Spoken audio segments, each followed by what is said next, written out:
আবু জাহেল ঘোষণা দিয়েছে কেউ যেতে পারবে না, কিন্তু লুকিয়ে লুকিয়ে নিজেই যায়।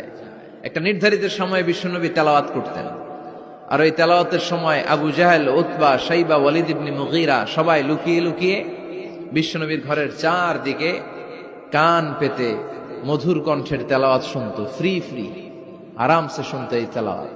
বিশ্বনবীর তেলাওয়াত যখন শেষ হয়ে যেত, এরা ভাগলপুর দিত দৌড়। ফিরে যাওয়ার রাস্তা থাকতো একটা, কয়টা?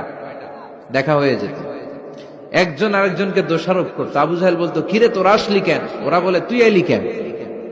দিনের বেলা ভাষণ দেশ মোহাম্মদের বিরুদ্ধে, রাত্রে বেলা চোরের মতো তুই আসিস কেন? একে অপরকে দোষারোপ করে। আবু জাহেল বলে, ঠিক আছে, কাল থেকে আমিও আসবো না, তোরাও আসবি না। চল আমরা শপথ নেই যে কেউ আসবো না। দস্তখত দে, সিগনেচার দে, যেই আসবে তার মাথার চুল কামিয়ে আলকাতরা মেখে মক্কার বাজারে ঘুরিয়ে ঘুরিয়ে অপমান করা হবে। সবাই রাজি। আবু জাহেল বলে, দে, রাজি হইলে সিগনেচার দে। সবাইকে আবু জাহেল, তুই নেতা, তুই আগে দে।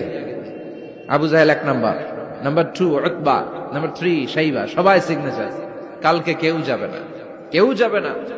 দিন গড়িয়ে রাত আসে। বিশ্বনবীর যখন তেলাওয়াত করার টাইম, ওই টাইমে আবু জাহেলের তেলাওয়াত শোনার প্যারা উঠছে। যারা সিরিয়াল দেখে, সিরিয়াল দেখার প্যারা আছে না একটা? 9টায় সিরিয়াল শুরু হবে, 8টা 30 থেকে প্যারা ওঠে। কথা কন?